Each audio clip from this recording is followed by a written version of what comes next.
Olá a todos, voltamos com mais uma aula de Direito das Sucessões, dando continuidade à parte introdutória. Hoje iremos analisar a questão da sucessão legítima, o que é colocado aí pelo Código como os herdeiros necessários. Então, quem são, os herdeiros necessários? Quem faz parte dessa sucessão legítima? É isso que iremos analisar, os atores dessa sucessão e o quanto eles levam, no caso de herdarem algo. Então, siga conosco em mais uma aula de Direito das Sucessões. Dando seguimento aos nossos estudos, a gente vai falar hoje sobre a sucessão legítima. A sucessão legítima é aquela que decorre de imposição de norma jurídica. Então, uma vez que o legislador ele trabalha com a ideia de presunção de vontade do morto, ele traz uma ordem que a gente chama de vocação hereditária. O que seria essa vocação hereditária? Seria uma ordem de pessoas que vão suceder naqueles bens deixados pelo decujus de acordo com uma ordem estipulada na própria legislação. Ou seja, quem tem direito à herança e quanto cada um vai ter direito. Se vão concorrer, se não vão concorrer com alguém, se vão herdar sozinhos. Então, essa vocação hereditária ela é disciplinada pela lei.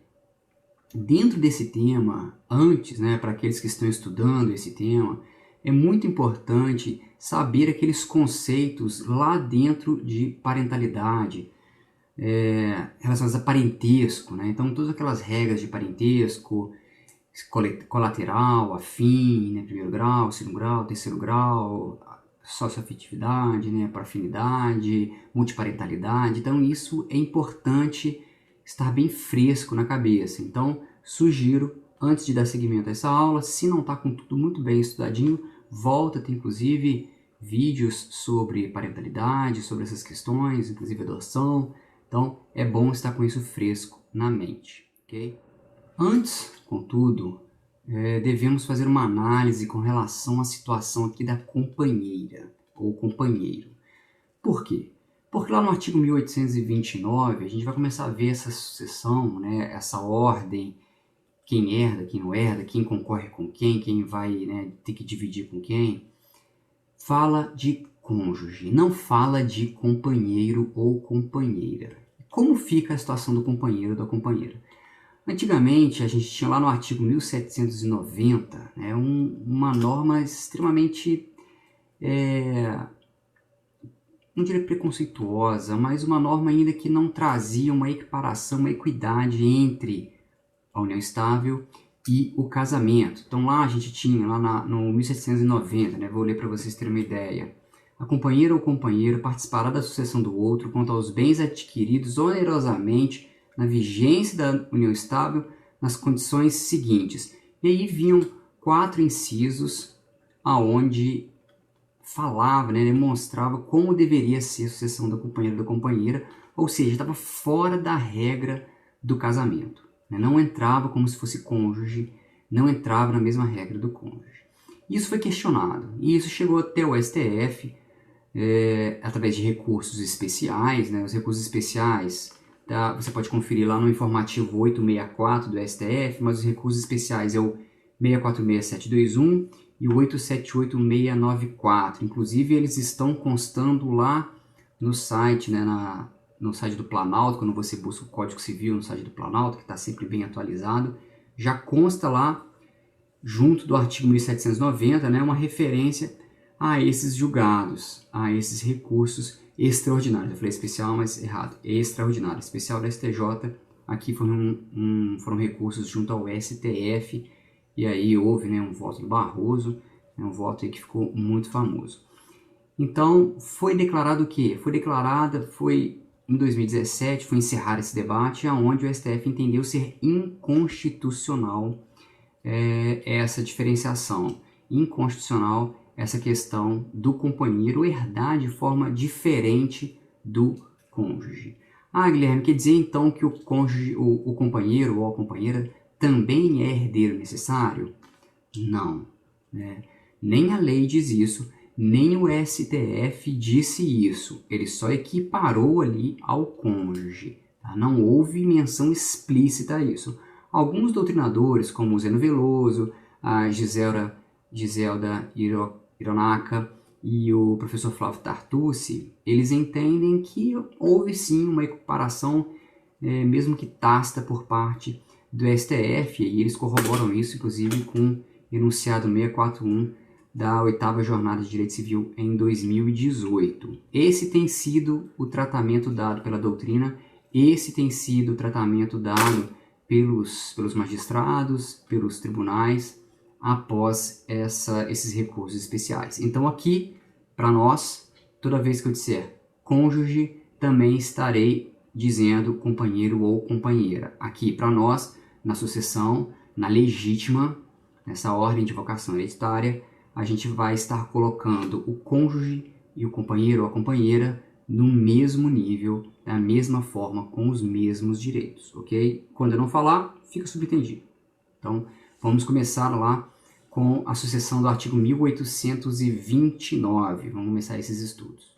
Então, primeira coisa, analisando o artigo 1829, que vai falar aí da sucessão legítima, falando da sucessão dos descendentes em concorrência com o cônjuge ou companheiro ou companheira. Okay? Então, artigo 1829.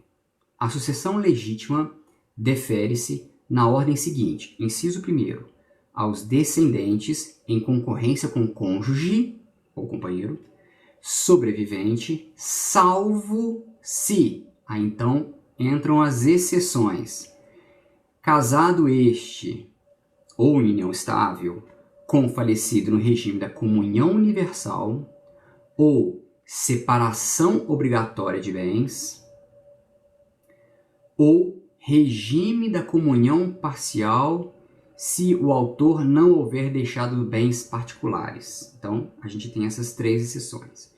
O que a gente percebe? Percebe aí que tem uma vinculação direta com o regime de bens. Então, os descendentes, eles vão dividir todo o valor com o cônjuge, ou seja, o cônjuge ele vai entrar na divisão com os descendentes, salvo nessas 3 situações: comunhão universal, separação obrigatória e comunhão parcial, tendo o autor deixado bens particulares, ok? E aí, então, a gente faz um parêntese aqui, né? Como que ficaria, então, essa questão da divisão, né, com relação ao regime de bens? Então, vamos lá. Regime de bens em que o cônjuge concorre, ou seja, vamos analisar. Regime de bens onde o cônjuge concorre, ou seja, onde ele vai dividir a herança com os descendentes. A gente tem participação final dos aquestos, ele concorre. Separação convencional, concorre. Separação convencional é aquela que decorre de pacto prenupcial, não é separação legal, ok? E regime da comunhão parcial de bens, havendo bens particulares. E quando o cônjuge não concorre, aí a gente tem regime da comunhão universal de bens, comunhão universal ele não concorre, regime da separação obrigatória também não concorre, e comunhão parcial de bens, não havendo bens particulares. Guilherme, por que tem essa diferenciação entre regime de bens? O legislador ele quis dizer o seguinte: olha, uma coisa é meação, outra coisa é herança. Então, uma coisa é aquela metade que você faz jus, que já é sua, e outra coisa é herança. Então, meação é do direito de família, herança é direito de sucessões, ok? Se você tem direito à meação, você não tem direito à herança. Se você não tem direito à meação, você tem direito à herança. Então, ali, o legislador ele quis separar essas questões. Então, quando o cônjuge ou companheiro ou companheira ela é meeira ou meeiro, não é herdeiro. E quando é herdeiro, não é meeiro. Okay? Então a gente pensa na comunhão universal de bens. Quando um dos cônjuges ou um dos companheiros falece, metade já é do sobrevivente.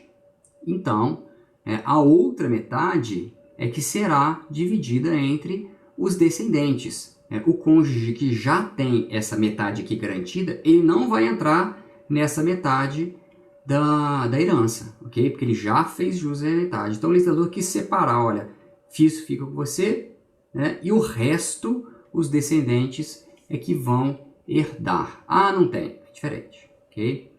Vamos lá, esse foi o inciso primeiro.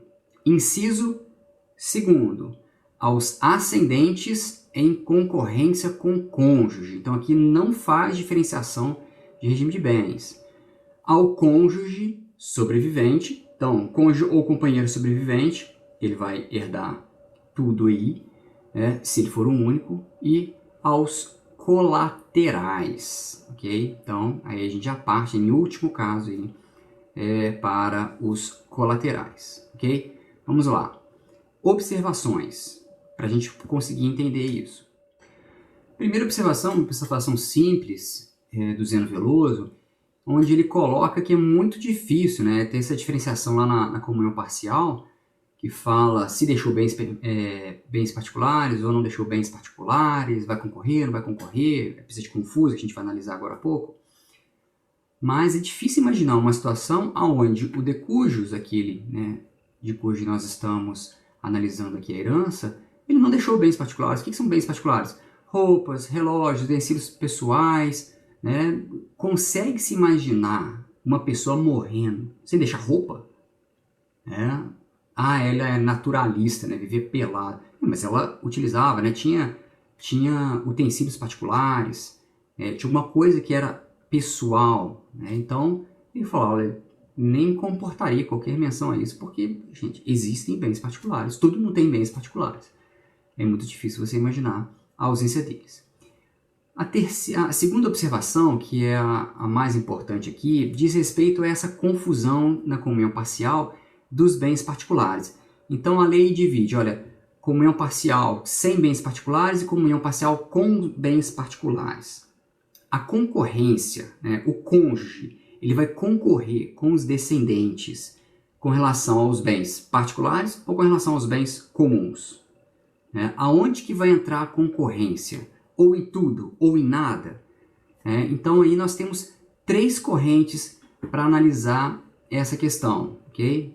Então, recapitulando, quando há regime parcial de bens, nós temos que dividir os bens comuns e os bens particulares, ok? Os bens comuns são aqueles adquiridos onerosamente na constância do casamento, que serão divididos metade para cada um. E os bens particulares, em tese, é só daquele do decúbito, daquele que faleceu. Então, quando nós temos comunhão parcial, quais serão divididos entre o cônjuge e os descendentes? Onde haverá concorrência? Nos particulares ou nos comuns? Então, nós temos aí 3 correntes para serem analisadas, ok? Vamos entender cada uma delas. A primeira corrente, ela diz que essa concorrência, ela se dá só relacionada aos bens particulares. Né? Você vai ter os bens comuns, onde metade já vai ser do cônjuge. Então, dos bens comuns, metade do cônjuge, a outra metade partilhado entre os descendentes, né? Vamos colocar entre os filhos. E os bens particulares. Esses bens particulares, eles serão divididos entre filhos e cônjuge. Então, os bens comuns, metade, meiação, já é do cônjuge, a outra metade, né, que vai ser a herança, porque meiação é uma herança, a outra metade, que é a herança, fica só para os descendentes. Já os bens particulares, todo ele seria dividido entre cônjuge e descendentes, ou seja, cônjuge, né, companheiro e filhos. Okay? Essa é a primeira corrente. Essa corrente ela é apoiada pelo enunciado 240 da terceira jornada de direito civil, okay?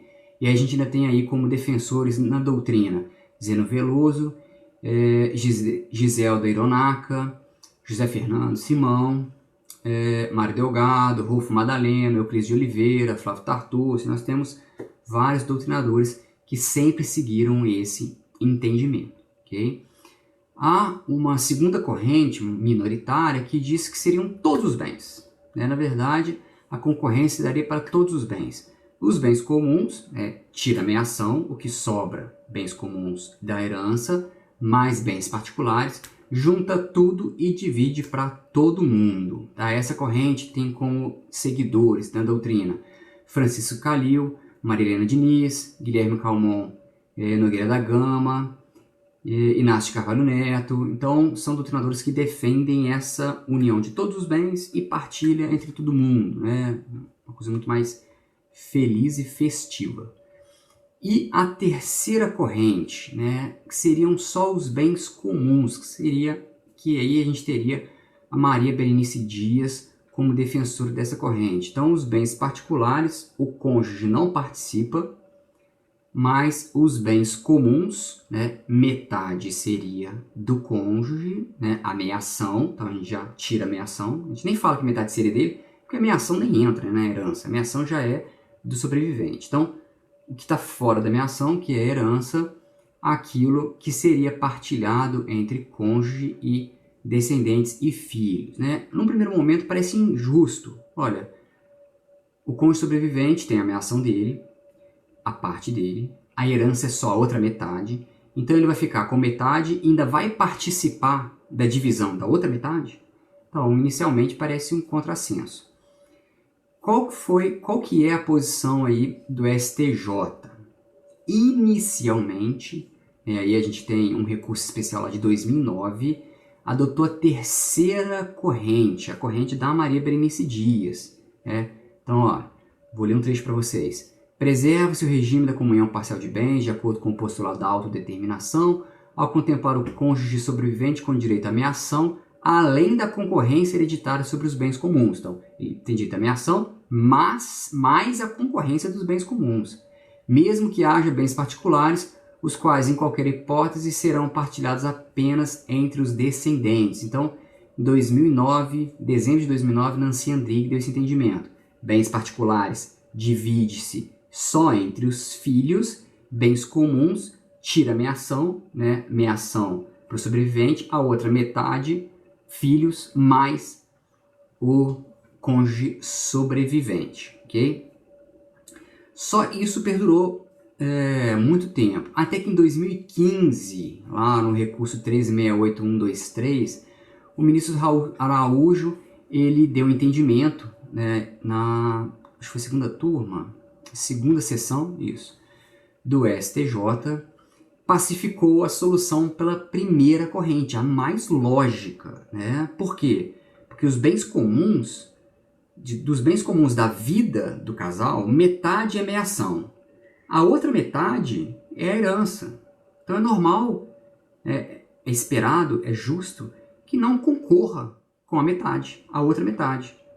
Lembra, meação, quem é meeiro não é herdeiro. Então segue esse entendimento. Olha, quem é meeiro não é herdeiro. Ou seja, nos bens comuns, tira a meação, o que sobrou é só dos filhos.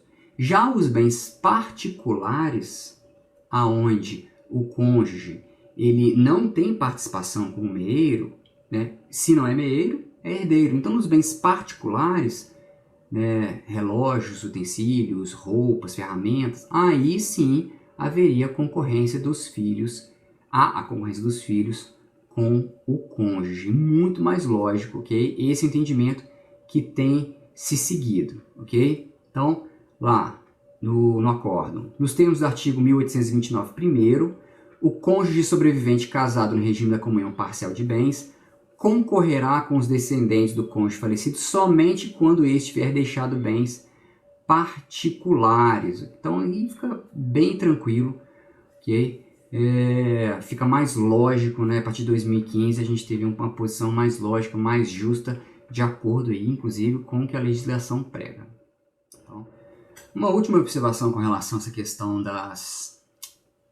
dos regimes de bens, né, que ficou faltando aí, com relação à separação convencional. A separação convencional, aquele regime de bens, é onde há uma separação quando as partes contraem casamento, né, ou a união estável, não se comunicam os bens, né? Então os bens eles continuam onde estavam, cada um com os seus bens particulares. No caso do falecimento, né, o cônjuge sobrevivente, ou companheiro ou companheira sobrevivente, faz jus a herança, ou ele está inserido, ele concorre com os filhos, com os descendentes, né? Podem ser netos até, já vê a questão da representação, mas aqui pensando, né? Um casal que tem só filhos, concorre com os filhos, e aí lembrando, meação e herança. Na separação convencional não tem meação, cada um tem os seus bens. Então, se você tem esse com os bens particulares e esse com os seus bens particulares, se um falece, todos os bens são só dele, nada é desse. Então esse vai concorrer com os filhos. Se não é meeiro, é herdeiro. Segue a regra. Que isso foi pacificado aí em decisão em maio de 2015 pelo STJ, recurso especial 1382170, relatoria do ministro Moura Ribeiro. Okay? Então, separação convencional, também o cônjuge ou o companheiro ele vai concorrer com os filhos também na herança. Okay? E com relação à sucessão dos descendentes e a concorrência com o cônjuge ou companheiro, quanto cada um vai levar? É dividido de forma igualitária, por cabeça, como se diz? Vamos entender. Então vamos lá. Quanto que cada um faz jus dentro dessa herança? Então vamos analisar aqui, né? A gente está analisando aqui o cônjuge ou companheiro concorrendo com os filhos. Então vamos pensar que são 5 filhos. Né? Uma pessoa bem animada, né? Resolveu ter muito filho, aí, popular o mundo e dar continuidade à sua genética. Então são 5 filhos. Então vamos considerar que o cônjuge ele vai concorrer. Né? Vamos pensar aqui na separação convencional, ou seja, cada um tinha os seus bens, quando o decujus morreu, né? Quando a esposa ou faleceu, ela deixou os bens particulares dela, né? Casas, apartamentos, né? Terrenos, e aí, como era uma separação convencional, toda a herança dela será dividida entre os 5 filhos mais o viúvo, ok? Então teremos 6 concorrendo. Quanto cada um vai levar? Vai levar 1/6? Não. Quando o cônjuge ou o companheiro, né, no caso aqui o companheiro, o cônjuge, ele concorre com os filhos, aí ele fica reservado 1/4 desses bens. Então 25%, 1/4 é dele.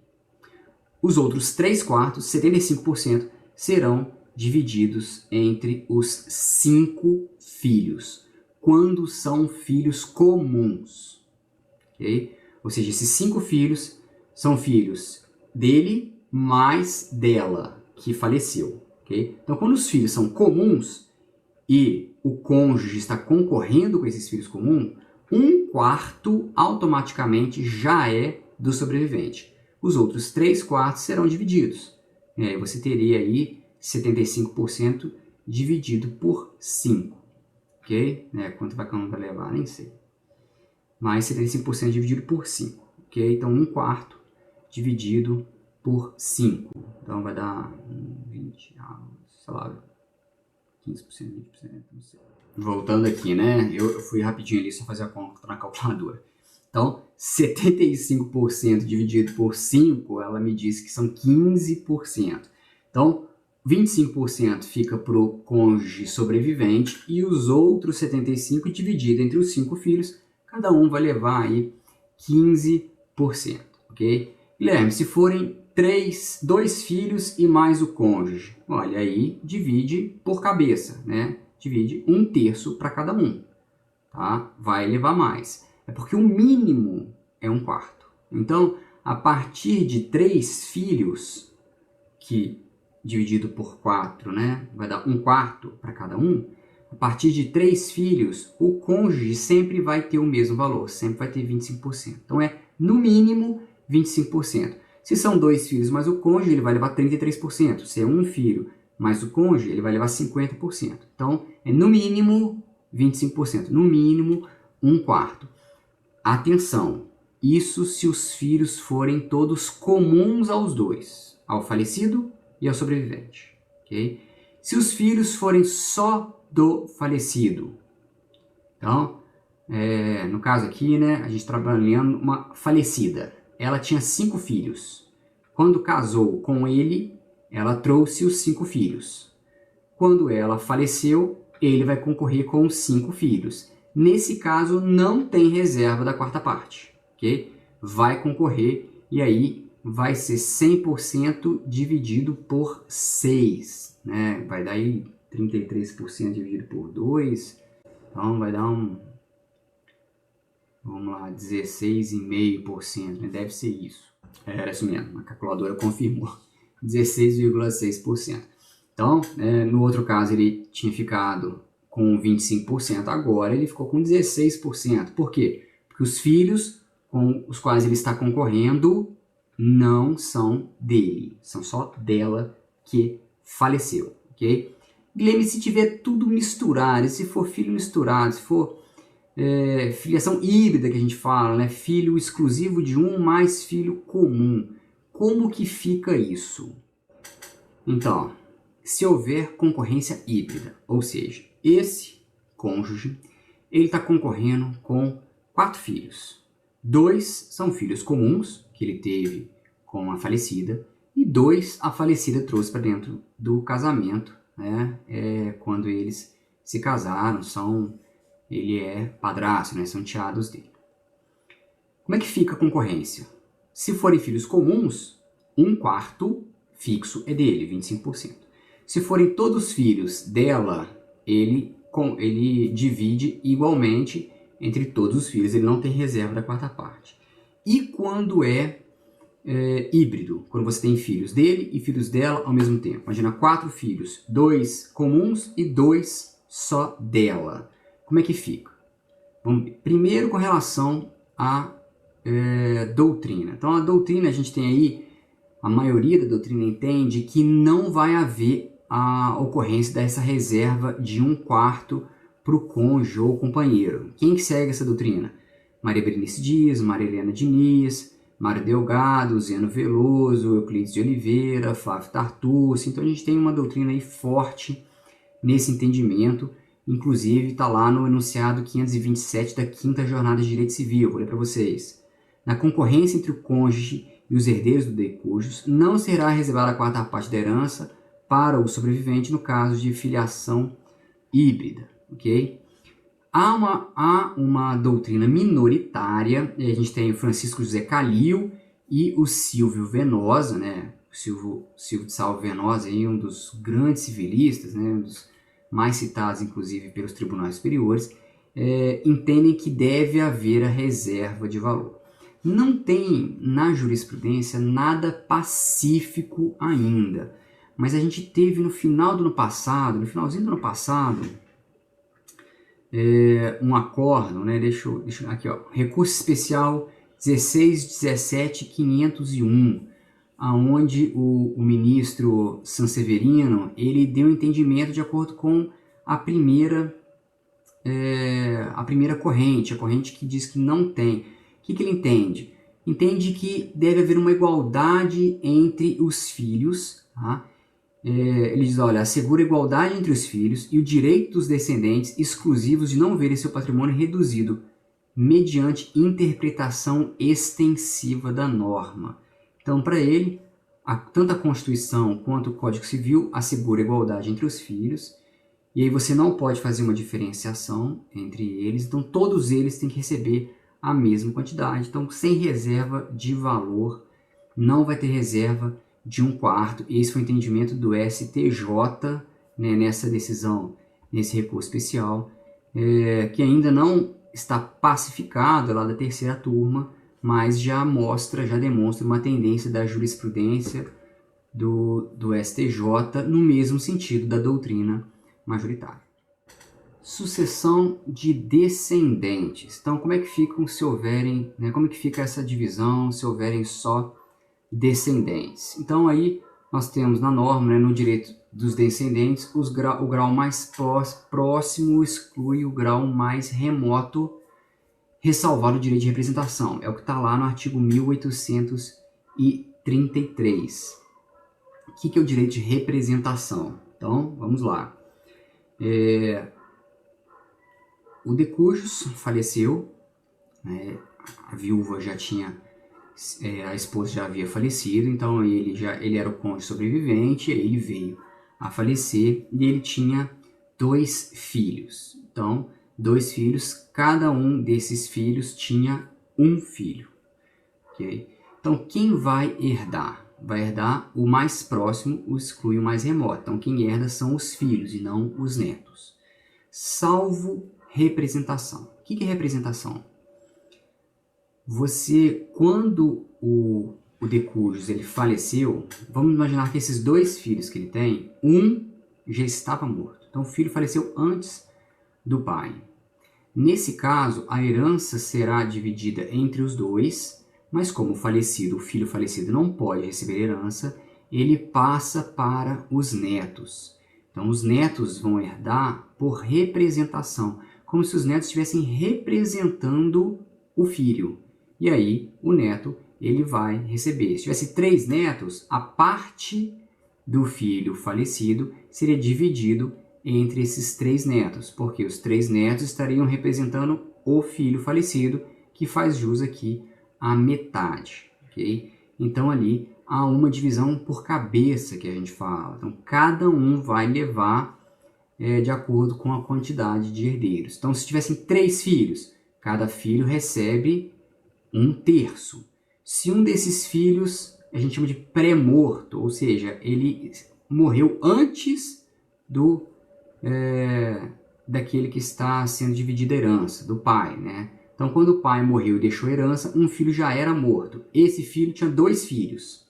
Então, vamos lá, o pai, a herança dele divide por 3, os 2 filhos vivos e o filho morto. Como o filho morto não pode receber herança, esse 1/3 dele passa para os netos. Como são 3 netos, 1/3 dividido para 3. Okay? Então, vai ser 1/9, né, para cada filho, ok? Porque 1/3 dividido por 3, né, vai dar 1/9 para cada um desses netos. Então aqui os netos estão herdando por direito de representação, ok? Então aqui é o direito de representação.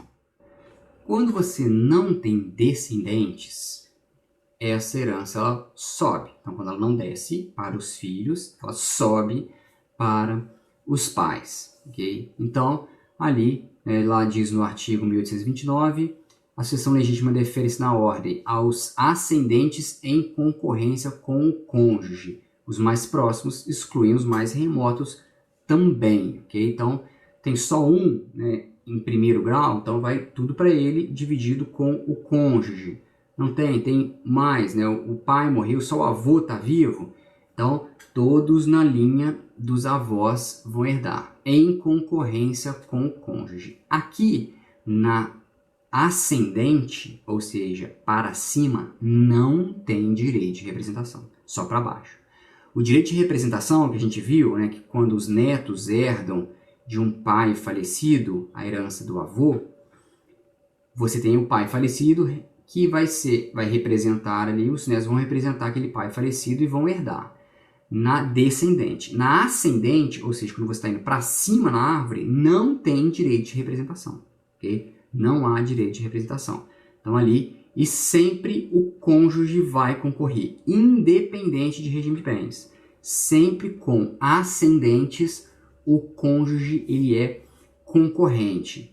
E aí o 1837 fala que o cônjuge ou companheiro com 2 ascendentes de primeiro grau, ele vai ter direito a pelo menos 1/3, ok? Da herança. Então ali a gente tem sempre essa questão do cônjuge sempre concorrendo com os ascendentes e sem direito de representação, muito importante. Então cônjuge e companheiro sempre concorre com ascendentes, não tem aquelas regrinhas de regime de bens, e não tem direito de representação, ok? O que tiver de ascendente tem, ok? O grau mais próximo exclui o mais remoto. Então, qual que é o grau mais próximo? Primeiro grau, procura os ascendentes de primeiro grau, são os pais. Não tem? Ascendentes de segundo grau, são os avós. Não tem? Ascendentes de terceiro grau, são os bisavós. É muito raro, né? Você tem um bisavô vivo, mas não tem vô e nem pai vivo.